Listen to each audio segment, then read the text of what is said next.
안녕하십니까. 이준원과 함께하는 건강기별을 통한 복음 제 6번째 시간입니다. 오늘도 역시 새로 배운 것, 내가 실천할 것, 그리고 이웃에게 나눌 것, 이 세 가지를 적용하시면서 심장병에 대해서 강의를 들으시기를 바랍니다. 내 가족이 심장병이라면 어떻게 하시겠습니까? 심장병은 흉부통증으로 시작이 되는데요. 이 흉부통증은 압박감이나 또 가슴을 꽉 조이는 듯한 그러한 느낌입니다. 콕콕 쑤시는 것이 아니라 답답한 느낌인데요. 이 심장혈관 질환은 44초에 한 명씩 사망하는 질환이고요. 1년의 사망률의 60%를 차지합니다. 사망률 1위입니다. 요즘에 코로나 바이러스 감염이 30초에 한 명씩 감염이 된다고 하죠. 사망이 아니고. 그래서 이 심장병과 대조되는 또 비교할 수 있는 질병이기도 합니다. 그렇지만 여전히 심장병이 우리의 생명을 앗아가는 가장 큰 주 원인입니다. 이 심장병을 한마디로 하면 가장 많이 죽는 병이라고 할 수 있습니다. 그리고 별명을 붙이자면 막히는 혈관이라고 할 수 있습니다. 심장을 먹여 살리는 관상동맥이 막혔을 때 심장병이 생기는 것이죠. 이렇게 사진에 나타난 대로 심장병 때문에 생기는 흉부통증은 이러한 현상이 일어납니다. 그리고 혈관이 막히는 이러한 문제가 생기는데, 동맥경화로 막힌 관상동맥들은 조영술로 일단 확장시킬 수 있습니다. 그런데 다시 막힐 수 있거든요. 그래서 다시 막히는 조영술이나 현대의학에 의존을 하다 보면 약을 꼭 써야 되는데, 약을 쓰는 것보다 미리 예방을 하거나 또 우리의 생활 습관으로 다시 막히지 않는 혈관을 유지하는 것이 매우 중요합니다. 여기 보면 치료 전과 치료 후의 사진이 있습니다. 조영술 치료인데요. 치료 전은 이렇게 혈관이 아주 좁게 막혀 있는 부분이고요. 그리고 오른쪽에 보면 조영술 때문에 이렇게 열린 혈관의 모습인데, 이것이 인위적으로 또 인조로 만든 튜브를 꽂았기 때문에 이것이 이물질로 여겨집니다. 그래서 언젠가는 또 막힐 수가 있기 때문에 약물 치료를 받아야 합니다. 조영술 후에 먼저 심장에 무리가 가지 않도록 박동수를 줄여주는 약물 복용을 해야 되는데, 아테놀롤이라는 것들은 이제 박동수를 줄여줍니다. 그래서 심장 박동이 지나쳐지면 심장이 피곤해지고 또 산소 사용량이 증가하기 때문에 힘들어지는 것을 예방하는 그러한 약입니다. 그렇지만 이것이 인위적으로 심장 박동수를 줄이기 때문에 다른 후유증도 있습니다. 대표적인 것이 몸에 기력이 하나도 없고, 그리고 많은 경우에는 성기능이 저하된다는 것을 호소합니다. 그리고 LDL 콜레스테롤을 감소시키는 스테튼 약물이 있는데요. 이 스테튼 약물은 이렇게 다양한 도수가 있는데, 이렇게 막히는 혈관들을 다시 막히지 않도록 LDL 수치를 낮춰주는 그러한 기능을 하는 약물을 복용을 합니다. 그런데 이것의 가장 큰 문제는 또 후유증이 있는데요. 근육통이 매우 심할 수도 있습니다. 그리고 혈관을 이완해 확장시켜주는 혈압약이 있습니다.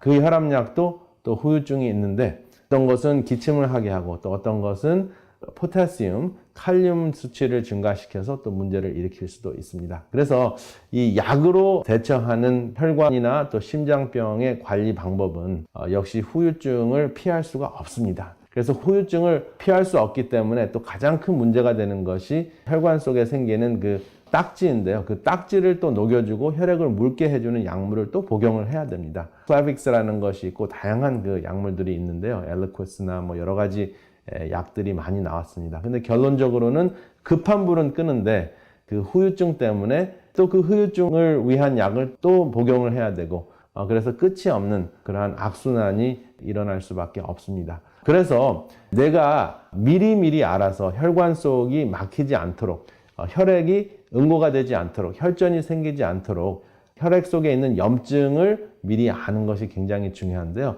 내 혈액 안에 염증이 있는가를 아는 방법이 있는데요. 첫 번째, 머리카락이 잘 갈라지면 내 혈액 안에 염증이 있거나 오염이 됐다는 것을 알 수 있습니다. 그리고 뱃속이 자주 아프고 응어리가 있는 느낌이다. 그런데 사진을 찍어보면 아무런 응어리가 없습니다. 그리고 세 번째, 얼굴이 붉거나 검고 눈 밑에 기미가 생긴다 하면 내 혈액이 오염이 됐다 하는 것을 알 수 있습니다. 그리고 치질이 잘 낫지 않는다 하는 것도 혈액 안에 염증이나 오염이 돼 있다 하는 것을 알 수 있습니다. 그리고 양치질 할 때 피가 나거나 잇몸이 까만 경우에 혈액이 염증이 있다는 것을 알 수 있고요. 멍이 잘 들고 그리고 손바닥이 빨갛고 정맥혈관이 튀어나왔다 하면 일단은 혈액이 깨끗하지 않다 하는 것을 아실 수가 있습니다.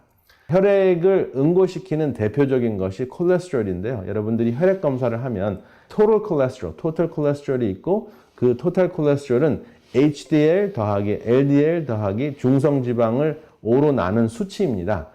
그래서 이것을 이제 검사를 하는데요. 좋은 콜레스테롤은 운동이나 그리고 붉거나 보랏빛이 나는 과일이나 채소를 드시면은 좋은 콜레스테롤이 증가하고요. 그리고 화를 내거나 육식을 하고 또 포화지방을 섭취를 하면은 혈관을 막아주는 LDL 콜레스테롤이 증가합니다. 그리고 중성지방은 스트레스를 받거나 전분을 좋아하거나 단 것을 먹거나 또 알코올을 좋아하면 중성지방이 증가합니다. 그래서 HDL은 good cholesterol이라고 하고 LDL은 나쁜 콜레스테롤이라고 하고 중성지방은 ugly cholesterol. 그래서 the good, the bad, and the ugly. 그래서 콜레스테롤의 그 별명이 이렇게 붙어 있습니다. 그리고 콜레스테롤 중에서 가장 심장혈관과 심장병과 관련이 된 것이 LDL 콜레스테롤인데요. 이 LDL 콜레스테롤 수치를 감소시키는 것이 매우 중요합니다. 그런데 이것을 천연적으로 감소시킬 수 있는 방법이 있는데요. 바로 브라질 넛입니다. 보통 콜레스테롤 LDL 수치가 높으면 스테튼 종류의 약을 복용하게 되는데요. 스테튼 종류의 약을 복용을 하면 좀 전에 말씀드렸듯이 근육이 매우 아픕니다. 그런데 브라질 넛을 통해서 콜레스테롤 수치를 감소시킬 수 있는데 하루에 4개나 5개 정도의 브라질 넛을 섭취를 하시면 한 6주 정도 내에 현저하게 LDL 수치가 감량하는 것을 보실 수가 있습니다. 제가 제 환자의 그 혈액 검사를 지금 가지고 나왔는데요. 여기 자세히 보시면 그 결과가 나오는데요. 여기 LDL 콜레스테롤이 159에서 71로 감소되는 것을 여러분들이 보실 수 있습니다.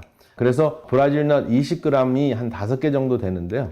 이렇게 심버스타틴이라는 약을 40mg씩 드셨던 분이 이 약을 끊으시고 브라질 넛을 4-5개를 한 6주 정도 드시니까 거의 절반으로 LDL 콜레스테롤, 심장혈관을 막아주는 콜레스테롤이 감소가 된 것을 확인을 하고 굉장히 기뻐서 저에게 연락을 하셨습니다. 그래서 실제적으로 우리가 식생활로 콜레스테롤을 감소시킬 수 있습니다. 약에 의존하실 필요는 없습니다. 그리고 이렇게 음식으로도 콜레스테롤 감량을 해서 콜레스테롤이 혈관 속에 쌓여서 동맥경화 현상을 일으키는 것을 막아줄 수도 있지만은 여러분들이 운동을 하시면 또 그 혈관을 확장시켜주고 혈관을 이완시켜주는 산화질소가 생산되는 것을 여러분들이 삶에 적용하셨으면 참 좋겠습니다.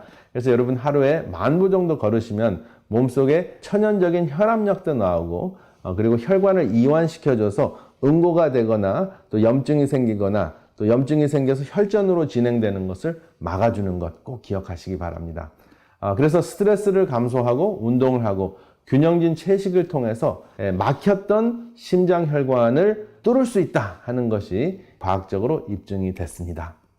그리고 여기 텍사스 대학에서 발표한 연구 논문이 있는데요. 음식물도 중요하고 또 운동도 중요한데 이웃과의 친교나 이웃의 후원이나 영적인 후원이 굉장히 중요하다 하는 것도 확인이 됐습니다. 그래서 심장 수술을 하고 난 다음에 이웃의 후원이나 영적인 후원이 전혀 없는 사람은 10명 중에서 한 2명 정도는 사망하는 것으로 확인이 됐습니다. 그리고 후원이 있는 사람들은 사망률이 현저하게 감소되는 것, 거의 19% 이상이 감소되는 것을 확인을 했어요. 그래서 정신적인 후원도 심장병을 관리하는데 매우 중요하다 하는 것 굉장히 중요한 사실입니다. 여기 제가 나누기 좋아하는 토끼와 동맥경화 현상에 대한 연구 논문이 있습니다. 토끼에게 좋지 않은 그 LDL 콜레스테롤이 증가하는 음식을 먹이면서 동맥경화 현상이 어떻게 진행이 되는지를 살펴본 연구인데요. 토끼를 이렇게 토끼장에다가 집어넣고 한 6층으로 쌌습니다. 그래서 토끼들에게 LDL 콜레스테롤이 많은 음식들을 먹였어요. 같은 양을 먹였는데 제일 꼭대기에 있는 토끼가 40%가 더 빨리 진행이 되는 거예요. 심장혈관이 더 40% 더 빨리 막히는 거예요. 그래서 왜 그런가 하고 의아했습니다. 여러분들은 어떠한 문제 때문에 이러한 현상이 일어났다고 생각을 하십니까? 제가 힌트를 드리겠습니다. 토끼를 먹였던 이 연구원의 키가 작았습니다. 이 연구원의 키하고 토끼의 관상동맥경화하고 어떠한 관련이 있었을까요? 매우 밀접한 관련이 있었습니다. 그 자초지정을 알아보니까 이 연구원이 동물을 매우 사랑하는 사람이었습니다. 그래서 좋지 않은 음식을 먹이면서 마음이 아파서 자기 키에 닿는 토끼들은 죄다 꺼내서 놀아줬어요. 그런데 제일 꼭대기에 있는 토끼들은 키가 닿지 않아서 그냥 놔뒀다고 했습니다. 그래서 처음에는 논문을 쓴 학자들이 믿지를 않았습니다. 그런데 이 토끼들을 같은 그 실험을 했는데요. 이번에는 높이 쌓아놓지 않고 키와 상관없이 방바닥에서 키웠습니다. 그리고 좋지 않은 음식을 먹이면서 한쪽은 놀아주고 사랑을 많이 듬뿍 표현을 하고 다른 쪽은 그냥 내버려 두었습니다. 그랬더니 똑같은 현상이 일어난 것이에요.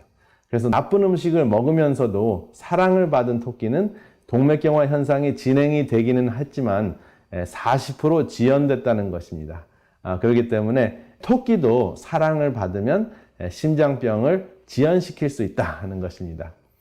물론 좋은 음식을 먹으면서 사랑을 받으면 훨씬 더 좋은 효과가 있겠죠. 근데 여기서 중요한 것은 토끼의 초월자와의 그 관계입니다.